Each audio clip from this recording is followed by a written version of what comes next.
Hello everyone. मेरा नाम अवनीश शुक्ला है और मैं आप लोगों का आज के इस सेशन में स्वागत करता हूं। आज हम जिस टॉपिक को कवर करने वाले हैं वो है पाइथन ऑपरेटर्स। जिसमें से मोस्ट ऑफ द ऑपरेटर्स हम लोग अब तक कवर कर चुके हैं। अब हम बचे हुए ऑपरेटर्स को कवर करेंगे। ठीक है, तो they are bitwise operators, membership operators. बाकी सारे ऑपरेटर्स हम पिछले की वीडियो में कवर कर चुके हैं। उसके बाद जिस हम टॉपिक को कवर करने वाले हैं दैट इज पाइथन पंक्चुएटर्स। ओके, तो moving ahead, our next topic.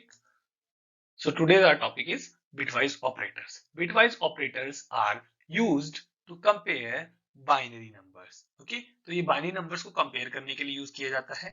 सबसे पहले जो हमारा इसके अंदर आता है वो है एंड ऑपरेटर। एंड का हिंदी में मतलब होता है और। क्या?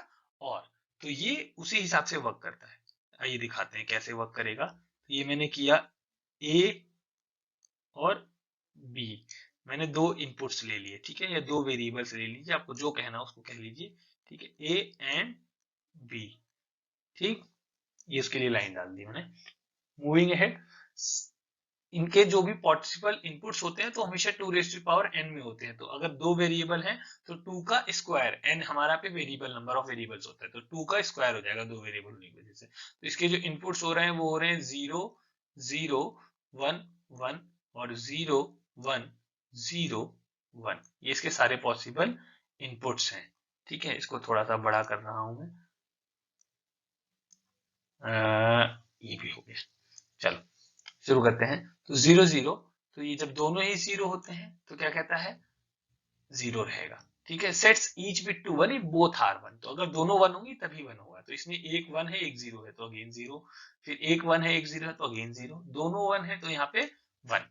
ठीक है, तो this is our and gate. And gate तभी ट्रू होता है जब दोनों कंडीशन ट्रू होती है, और यहाँ पे दोनों कंडीशन से दोनों इनपुट्स हमारे 1 है। ठीक है, तो इसलिए हमारा रिजल्ट 1 आ रहा है। नेक्स्ट देखते हैं ए और बी। ठीक है, तो ये क्या कहता है, sets each bit to 1 if one of the two bits are 1। मतलब दोनों में से कोई एक भी 1 है तो ये 1 करता है।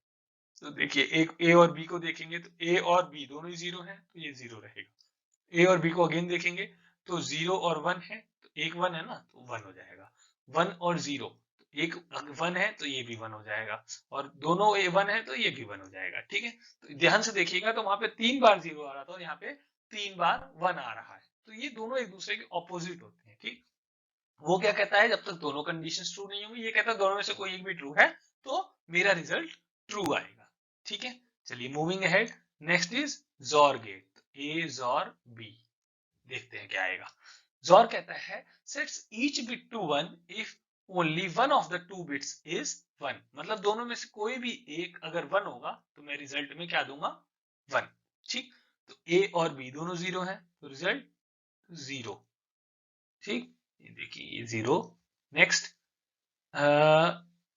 0 एंड 1 दोनों में से कोई भी 1 होगा तो 1 करूंगा, और किसी केस में नहीं। दोनों में से कोई भी एक 1 होगा तो 1। तो यहाँ पे ए और बी, ए 0 था बी 1 था तो इसलिए 1 हो गया। अब अगेन ए 1 है बी 0 है तो अगेन 1 हो गया।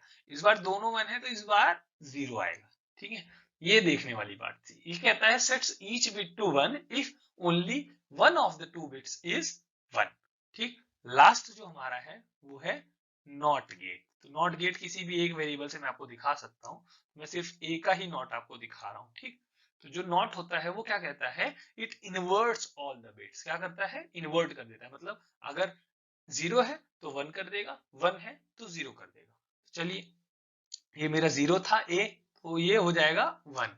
ये भी हो जाएगा 1, और यहाँ पे 0 और 0, ये सारी बिट्स को इसने इन्वर्ट कर दिया। ठीक है, नेक्स्ट, ये हमारे शिफ्ट ऑपरेटर्स होते हैं। ये जब हमारे आगे के यूसेज में आएगा तब मैं आपको कराऊंगा, तो अभी के लिए मैं इस चीज को स्किप कर रहा हूँ। ठीक है, moving ahead, our next topic is Python membership operators. Membership operators के बारे में भी हम डिटेल्ड में तब करेंगे जब हम स्ट्रिंग्स करने वाले हैं, पर अभी एक बार हम सिर्फ इन्हें देख लेंगे। ठीक, तो membership operators are used to test if a sequence is present in an object or not. Okay, तो अगर हमारे मेंबरशिप ऑपरेटर में वो सीक्वेंस प्रेजेंट होगा, मेंबरशिप मतलब हमारे उस सीक्वेंस में वो पार्ट प्रेजेंट होगा तो ट्रू देता है, वरना फॉल्स। फॉर एग्जांपल मैं अभी को एक छोटी सी केस दे रहा हूं, जैसे x is equals to inverted quotes में मैंने दे दिया 56, तो ये एक स्ट्रिंग है, ध्यान दीजिए, क्योंकि इन्वर्टेड कोट्स में है, ठीक।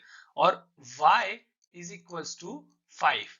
तो अब अगर मैंने इन्वर्टेड कोट्स में देना पड़ेगा, क्योंकि ऊपर वाला भी इन्वर्टेड कोट्स में था, तो इफ y इन x, तो ये मेंबरशिप चेक करेगा, ठीक है, कि y जो है वो x में है या नहीं इंडिविजुअली, ठीक है। तो इंडिविजुअली y मेरा क्या है, इस वक्त एक कैरेक्टर है, तो वो जो कैरेक्टर चेक करेगा कि वो मेरे x नाम के वेरिएबल में है या नहीं, और in this case it is present, तो इसके अंदर जितनी भी स्टेटमेंट्स हमने यहाँ पे इंडेंट करके लिखी होगी वो एग्जीक्यूट हो जाएंगी। फॉर एग्जांपल मैं लिख दूं प्रिंट,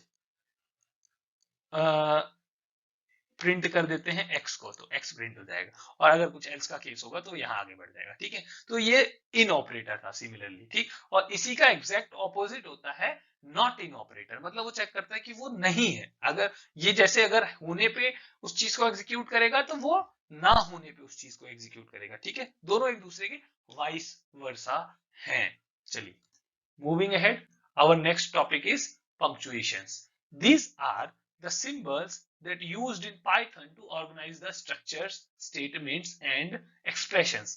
कुल मिला के ये वो हैं जो हमारी ग्रामर होती है इन लैंग्वेज में, जो हम जैसे हिंदी इंग्लिश पढ़ते हैं तो उसमें हमारी ग्रामर होती है ना, उसी तरह से पाइथन में ये कुछ हमारे पंक्चुएशंस होते हैं, स्पेशल सिंबल्स होते हैं जिनके सर्टेन एक्शंस होते हैं। जैसे ये हमारा सबसे ऊपर आप देखिए, एग्जांपल के लिए मैंने दिया हुआ है आपको, तो ये जब सबसे ऊपर है ये हमारा स्क्वायर ब्रैकेट है, इसको हम मोस्टली लिस्ट में लिस्ट रिप्रेजेंट करने के लिए यूज करते हैं, ठीक है। तो जब भी हमें लिखना होता है, for example l is equals to, हमने स्क्वायर ब्रैकेट लग दिया, तो ये एक क्या हो जाएगा, एक एम्प्टी लिस्ट हो जाएगी। ऑल्सो हम इसको एक्सेस ऑपरेटर की तरह भी यूज करते हैं, मतलब जैसे मेरी स्ट्रिंग थी s is equals to, let's say क्या ले ले, हेलो ले लेते हैं, ठीक है, हेलो,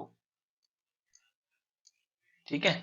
तो अगर मैंने कहा s ऑफ 2 क्या है, तो अगर s ऑफ 2 मैंने पूछा क्या है, तो उस केस में ये क्या रिजल्ट करेगा, तो इसकी इंडेक्सिंग कर देते हैं 0 1 2 3 4। तो इस केस में ये 2th पे जो वैल्यू पड़ी है उसको उठा के मुझे रिजल्ट दे देगा, दैट इज व्हाट, l, ठीक है। तो ये l को प्रिंट कर देगा अगर मैंने इसको प्रिंट स्टेटमेंट के अंदर लिखा होगा या जहां पे भी, ठीक है। सिमिलर वे में ये हमारे दूसरे नॉर्मल करली ब्रेसेस हैं, इसको हम डिक्शनरीज में यूज करते हैं, इसको हम टपल्स में या फंक्शंस के लिए भी यूज करते हैं, ठीक है। एट द रेट ये स्पेशल सिंबल है, तो ये सारे सिंबल्स जो है हम इनको यूज करते हैं। तो इनका यूसेज जैसे जैसे जहां जहां आएगा मैं वहां आपको बताता चलूंगा, अभी के लिए आप इन्हें बस देख लीजिए। ये इंपॉर्टेंट है, ये कमेंट के लिए यूज होता है, किसके लिए, कमेंट के लिए। कभी भी हमें कुछ ऐसी चीज लिखनी है जो हमारे इंफॉर्मेशन के लिए हो, या कभी हमें इस प्रोग्राम को खोले और हमें समझ में आ जाए कि ये किस लिए प्रोग्राम है, तो हम उस चीज को कमेंट में लिख सकते हैं, जिससे हम एक लाइन को पढ़ते ही हमें पता चल जाए कि ये क्या कह रहा है। सिमिलरली ये कोलन है, तो ये हर हर जगह स्टेटमेंट टर्मिनेटर का काम करता है। वैसे स्टेटमेंट टर्मिनेटर पाइथन में ज्यादा है नहीं, बट जितने भी फंक्शंस और बाकी सारी चीजें होती है वहां पे हमें उन्हें टर्मिनेट करने के लिए, उन्हें बताने के लिए कि ये एक फंक्शन है, ये एक कंडीशनल स्टेटमेंट है ना, मोस्टली इसको हम कंडीशनल स्टेटमेंट में यूज करते हैं, तो इसको हम कंडीशनल स्टेटमेंट में यूज करते हैं। तो जितनी भी कंडीशनल स्टेटमेंट्स हैं, जैसे आगे चल के हम आपको सिखाने वाले हैं, दे आर इफ, ठीक है, एल्स, फॉर, ये जितनी भी कंडीशनल स्टेटमेंट्स हैं इन सब में हम कोलन का यूज करते हैं। जैसे स्टेटमेंट्स हम लिखेंगे उसके आगे कोलन लगाएंगे, ठीक है। तो उस वक्त हम इन चीजों को देखेंगे। चलिए, मूविंग अहेड, आई गेस आज के लिए हमारे टॉपिक इतना ही है, तो आप इन सारे टॉपिक्स को कवर करिए और see you in the next class. Thank you, God bless you all.